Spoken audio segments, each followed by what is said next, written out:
ഇന്ന് V S സനോജാണ് പത്രവിശേഷങ്ങളുമായി എനിക്കിപ്പോൾ ഉള്ളത്. V S Sanoj, good morning. Good morning Sethu, ഓണാശംസകൾ. ഓണാശംസകൾ, ഹാപ്പി ഓണം. എന്തൊക്കെയുണ്ട് വിശേഷങ്ങൾ? ഇന്ന് മംഗലശ്ശേരി സേതുലക്ഷ്മിയാണോ? മംഗലശ്ശേരി സേതുലക്ഷ്മിയാണ്. കണ്ടില്ലേ എങ്ങനെയുണ്ട് സെറ്റൊക്കെ? അടിപൊളിയല്ലേ? നന്നായിട്ടുണ്ട്. Okay okay. ഇനിയിപ്പോൾ ഇത് കഴിയുമ്പോൾ പ്രസ് സ്റ്റോപ്പ് കഴിയുമ്പോൾ സേതുവിൻ്റെ ഒരു പാട്ടും കൂടെ ആയാൽ നല്ല ഉറപ്പായും വി എസ് സനോജിന് അങ്ങനെ പ്രതീക്ഷിച്ചുകൊണ്ട് തന്നെ ഇന്നത്തെ പത്രവിശേഷങ്ങൾ തുടങ്ങാം. പിന്നെ ഇന്ന് ഉച്ചയ്ക്ക് സേതുവിൻ്റെ വക സ്പെഷ്യൽ ഇഞ്ചിയുടെ വിവിധ വെറൈറ്റികളിലുള്ള കറികളും ഞാൻ പ്രതീക്ഷിക്കുന്നു. എന്തായാലും പ്രസ് സ്റ്റോപ്പിൽ ഇന്ന് നമുക്കറിയാം, രാജ്യം, ലോകം ശ്രദ്ധിച്ച ഏറ്റവും പ്രധാനപ്പെട്ട ഒരു നയതന്ത്ര നീക്കം എന്ന് പറയാവുന്ന ഇന്ത്യ ചൈന ഉഭയകക്ഷി ചർച്ചയും അതുമായി ബന്ധപ്പെട്ട് ഷാങ്ഹായിലെ ചൈനയിൽ നടന്ന സഹകരണ ഉച്ചകോടിയുടെ വാർത്തയും ഒക്കെ തന്നെയാണ് ഏറ്റവും പ്രധാനപ്പെട്ട വാർത്ത. ആ വാർത്തയ്ക്ക് നൽകിയിട്ടുള്ള തലക്കെട്ടുകളിലേക്ക് ആദ്യം പോകാം. അത് വളരെ കൗതുകകരമായ തലക്കെട്ടുകളുള്ള ഒരു ദിവസം എന്ന് തന്നെ പറയേണ്ടി വരും. അതായത് ഇന്ത്യൻ മാധ്യമങ്ങളെല്ലാം തന്നെ ആ വാർത്തയിൽ തന്നെ ഏറ്റവും പ്രധാനപ്പെട്ട ഒരു കാര്യമായി അവതരിപ്പിച്ചിരിക്കുന്നു. കാരണം ഒരു വർഷത്തിന് ശേഷം ഷീ ജിൻപിങ് ആയിട്ട് മോദി കാണുന്നു. 7 വർഷത്തിന് ശേഷം ചൈനയിലേക്ക് സന്ദർശനം നടത്തുന്നു. ഇപ്പോഴത്തെ ഒരു രാഷ്ട്രീയ സാഹചര്യം സംബന്ധിച്ച്, അല്ലെങ്കിൽ ഈ കൗണ്ടർ ടാരിഫുമായി ബന്ധപ്പെട്ട് വലിയ പ്രശ്നം അമേരിക്കയുമായിട്ട് നിലനിൽക്കുകയും അമേരിക്കയുടെ ഈ പറയുന്ന പകരച്ചുങ്കത്തിൻ്റെ ഭയങ്കരമായ അടിച്ചേൽപ്പിക്കലിനെതിരായിട്ടുള്ള പ്രതിരോധം ഉയർന്നു വരുന്നു. ഇപ്പോൾ മാത്രമല്ല, ഈ മറ്റ് രാജ്യങ്ങളെല്ലാം തന്നെ ഈ തരത്തിൽ അമേരിക്കയ്ക്കെതിരായിട്ടുള്ള ഒരു നീക്കത്തിന് കൂടെ തയ്യാറെടുക്കുന്നു. ആ സമയത്ത് നടക്കുന്ന ഒരു വാണിജ്യ കരാർ അല്ലെങ്കിൽ വാണിജ്യപരമായ ഒരു നയതന്ത്ര നീക്കം, ഒപ്പം അതിർത്തിയിലെ സഹകരണവും സുരക്ഷയും സംബന്ധിച്ച് സമാധാനത്തിൽ പോകണം എന്ന് നരേന്ദ്രമോദിയും ഒപ്പം തന്നെ ചൈനീസ് പ്രസിഡന്റും പറയുന്ന ഒരു സാഹചര്യം, അതിലേക്ക് തന്നെയാണ് ഏറ്റവും പ്രധാനമായി വന്നത്. അതായത് മലയാള മനോരമ സഹകരണ വാതിൽ എന്ന് മലയാള മനോരമയുടെ തലക്കെട്ടിൽ പറയുന്നു. ഞാൻ ആദ്യം എല്ലാ പത്രങ്ങളുടെയും തലക്കെട്ടുകൾ മാത്രം പറഞ്ഞുകൊണ്ട് പോവാം. മലയാള മനോരമ സഹകരണ വാതിൽ എന്ന് പറയുമ്പോൾ മാതൃഭൂമിയുടെ തലക്കെട്ടെന്ന് പറയുന്നത് ചങ്കിലാണ് എന്നാണ്. മാതൃഭൂമി ചങ്കിലാണ് എന്ന് എഴുതിയിരിക്കുന്നു. ഒപ്പം ശത്രുക്കളല്ല നമ്മൾ, അതായത് പങ്കാളികളാണ് എന്ന് കൗമുദിയുടെ തലക്കെട്ട് കൈകോർത്ത് മോദി, ശത്രുക്കളല്ല പങ്കാളികൾ എന്നാണ്. അതായത് സേതു ഈ മാധവ് സുരേഷിൻ്റെ ഭാഷയിൽ പറഞ്ഞ നമ്മൾ ശത്രുക്കളല്ല പങ്കാളികളാണ്, അതൊന്ന് സേതു പറയണമെന്നാണ് എൻ്റെ അഭിപ്രായം. ഏതായാലും അതുപോലെ ദേശാഭിമാനിയുടെ തലക്കെട്ട്, ദേശാഭിമാനിയും എഴുതിയിരിക്കുന്നത് ഒന്നിച്ചു മുന്നേറാം എന്നുള്ള ദേശാഭിമാനി 1-ാം പേജിൽ നൽകിയിരിക്കുന്നു. ബഹുധ്രുവ ലോകത്തിനായി കൈകോർത്ത് ഇന്ത്യയും ചൈനയും എന്നതാണ്. മാധ്യമം വളരെ രസകരമായ ഒരു തലക്കെട്ട് നൽകിയിരിക്കുന്നു. ഒപ്പം അത് മോദിയെ കൂടെ ലക്ഷ്യം വെച്ചിട്ടുള്ളതാണ്. ഇനി ചങ്കിലെ ചൈന എന്നാണ് മാധ്യമത്തിൻ്റെ തലക്കെട്ട്. നിർണായകമായ നയതന്ത്ര നീക്കമായി അതിനെ എല്ലാ പത്രങ്ങളും അവതരിപ്പിച്ചിരിക്കുന്നു. സിറാജ് പത്രം ഭായ് ഭായ് എന്നാണ് ഷീ മോദി കൂടിക്കാഴ്ചയെ വിശേഷിപ്പിച്ചിരിക്കുന്നത്. ഒപ്പം സുപ്രഭാതത്തിൻ്റെ തലക്കെട്ട് നമുക്ക് നോക്കാം. സൗഹൃദം സന്ദേശം, ശത്രുതയില്ലെന്നും മിത്രങ്ങളെന്നും പ്രഖ്യാപിച്ച് ഇന്ത്യയും ചൈനയും പ്രഖ്യാപിച്ചിരിക്കുന്നു. സൗഹൃദം സന്ദേശമെന്ന് എഴുതിയിരിക്കുന്നു. ജന്മഭൂമിയുടെ തലക്കെട്ട് വളരെ ഇതുമായി ബന്ധപ്പെട്ട് രസകരമായ തലക്കെട്ടുകൾ. എതിരാളികളല്ല പങ്കാളികളാണ് എന്നുള്ളതാണ്. ഇത് ഞാൻ നേരത്തെ പറഞ്ഞതുപോലെയുള്ള ആ ടോണിലും വേണമെങ്കിൽ വായിക്കാം.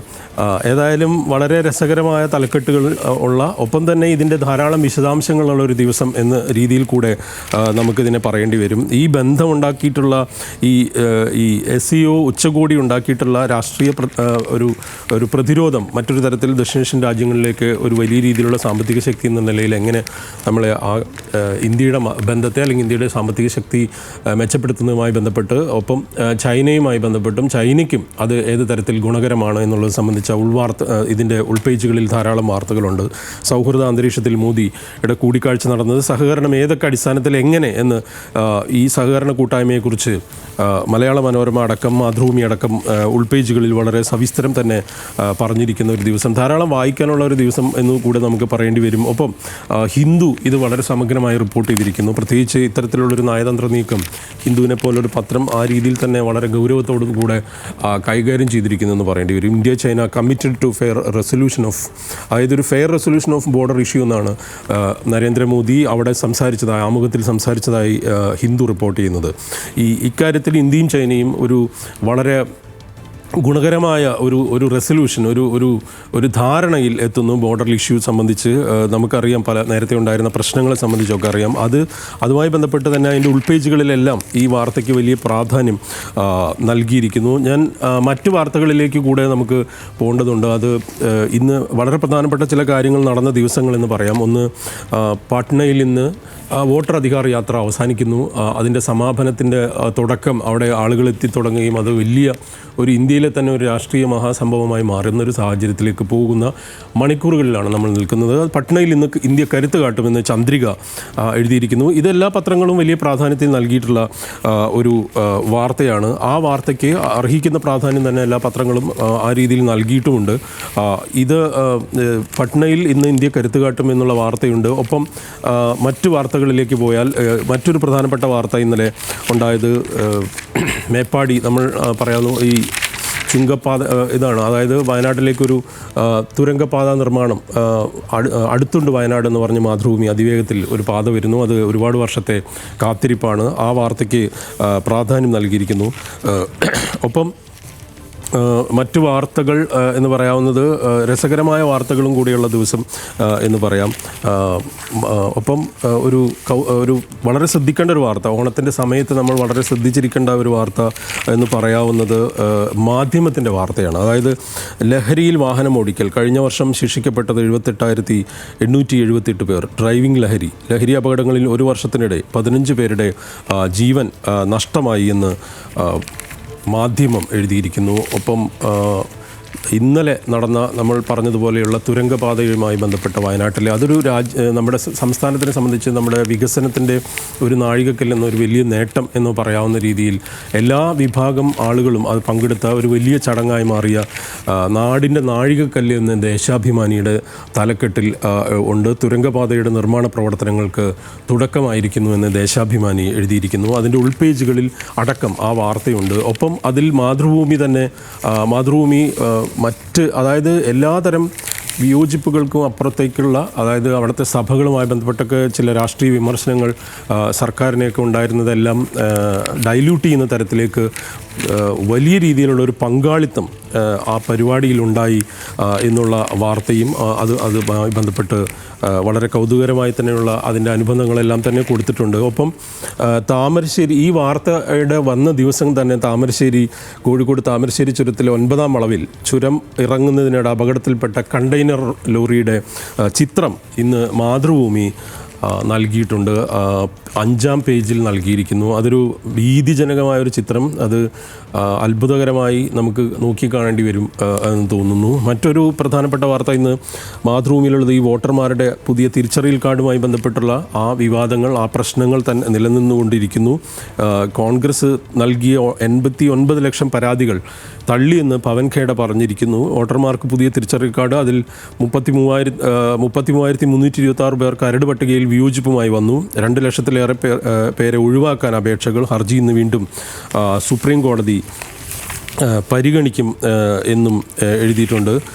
മറ്റൊരു വാർത്ത നമുക്കിന്ന് മിസ്സായി പോകേണ്ടത് പാടില്ലാത്തൊരു വാർത്ത എന്ന് പറയുന്നത്, ഞാൻ വളരെ വേഗത്തിൽ പറഞ്ഞു പോകുന്നതാണ് കാരണം സമയം പ്രശ്നമുള്ളതുകൊണ്ട്, അയ്യപ്പ സംഗമം അതിൻ്റെ എതിർപ്പ് കുറയുന്നു. സർക്കാരിന് അത് രാഷ്ട്രീയ നേട്ടമെന്നാണ് മാതൃഭൂമി എഴുതിയിരിക്കുന്നത്. ദേവസ്വം ബോർഡിന് ആശ്വാസം. കാരണം രജിസ്ട്രേഷൻ അതിൽ BJP എടുത്ത നിലപാട് അയ്യപ്പ സംഗമത്തിനെതിരായിരുന്ന, അല്ലെങ്കിൽ അത് കമ്മ്യൂണിസ്റ്റ് പാർട്ടി ഭരിക്കുന്ന ഒരു സംസ്ഥാനത്തിൽ അത് അവരുടെ ഒരു ഇരട്ടത്താപ്പാണെന്നുള്ള BJPയുടെ വിമർശനത്തെ അപ്രസക്തമാക്കുന്ന തരത്തിലേക്ക് NSS അടക്കം, SNDP അടക്കം, പുലയ മഹാസഭയടക്കം, അല്ലെങ്കിൽ മറ്റ് എല്ലാതരം വിഭാഗങ്ങളും, ഒപ്പം സാധാരണ സംഘടനകളും ഭക്ത വിഭാഗങ്ങളിലെല്ലാം പെട്ട ആളുകളെല്ലാം തന്നെ വലിയ രീതിയിൽ അതിനെ പിന്തുണയ്ക്കുന്നു. അതുകൊണ്ട് സർക്കാരിന് രാഷ്ട്രീയ നേട്ടമാകുന്നു. അയ്യപ്പ സംഗമത്തിൻ്റെ എതിർപ്പ് കുറയുകയാണ് എന്ന് മാതൃഭൂമി നൽകിയിരിക്കുന്നു. സ്പോർട്സ് പേജിൽ വീണ്ടും സഞ്ജു സാംസൻ്റെ 41 പന്തിൽ 83 റൺസ് അടിച്ച വീണ്ടും സഞ്ജു എന്ന് പറയുന്ന കേരള ക്രിക്കറ്റ് ലീഗിൻ്റെ വാർത്തയ്ക്ക് പ്രാധാന്യമുണ്ട്. ഒപ്പം ഇന്ന് കാഫ നേഷൻസ് കപ്പിൽ ഇന്ത്യൻ ടീമിന് ഇറാൻ വെല്ലുവിളി എന്ന് പറഞ്ഞുകൊണ്ട് തന്നെ സ്പോർട്സിൽ ആ വാർത്ത ഒരു പ്രാധാന്യത്തോടുകൂടെ നൽകിയിരിക്കുന്നു.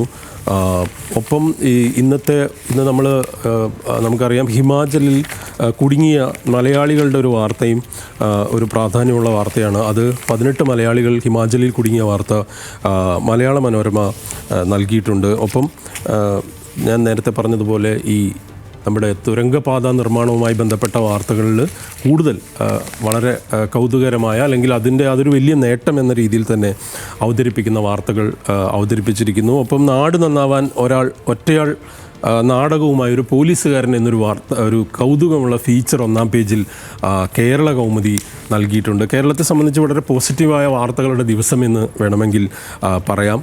ആ വാർത്ത കൗമുദി നൽകിയിരിക്കുന്നു, ഒരു പോലീസുകാരൻ്റെ വാർത്ത. ഒപ്പം കേരളം തിളങ്ങുന്നുവെന്ന് ജനയുഗത്തിൻ്റെ തലക്കെട്ട്, വിദ്യാഭ്യാസ നിലവാരത്തിൽ രാജ്യത്തിന് മാതൃക, വിവിധ സൂചികകളിൽ ദേശീയ ശരാശരിക്ക് ഏറെ മുന്നിലാണ് എന്ന് പറഞ്ഞുകൊണ്ടുള്ള ഒരു വാർത്തയും ഉണ്ട്. ഏതായാലും ഇന്ന് നമ്മുടെ ന്യൂസ് മലയാളത്തിൻ്റെ ഓണാഘോഷം കൂടിയാണ്. സേതുവിനും ഓണാശംസകൾ പ്രത്യേകമായി നേരുന്നു. ഒപ്പം നമ്മുടെ പ്രേക്ഷകർക്കെല്ലാം ഒരിക്കൽ കൂടെ ആശംസകൾ, ശുഭദിനം ആശംസിക്കുന്നു. അപ്പോൾ സേതുവിൻ്റെ പാട്ട് തുടങ്ങുകയാണോ ഇപ്പം? ഞാൻ ചോദിക്കുന്ന ഒരു കാര്യം, ഇപ്പൊ VS മനോജ് അവിടെ നിന്ന് ഇറങ്ങി ഇങ്ങോട്ട് വന്നാൽ നമുക്ക് ഒന്നിച്ച് നിന്ന് പാടായിരുന്നു. വെല്ലുവിളിക്കട്ടെ ഞാൻ? എന്നാൽ പിന്നെ അങ്ങനെ ആവട്ടെ, വെല്ലുവിളിക്കാം. യെസ്. അപ്പോൾ VS മനോജോട് ഞാൻ ഇവിടെ കാത്തിരിക്കും. ഓക്കെ, ശരി. അപ്പോൾ പ്രിയപ്പെട്ട പ്രേക്ഷകരെ, VS മനോജ് വന്നതിന് ശേഷം ഇവിടെ ഒരു ഗാനാലാപനം ഉണ്ടായിരിക്കുന്നതായിരിക്കും. നിങ്ങൾ പോകരുത്. തുടങ്ങിയതിന് ശേഷം എന്നാൽ പിന്നെ അങ്ങ് പോയേക്കാം എന്ന് വിചാരിക്കേണ്ട.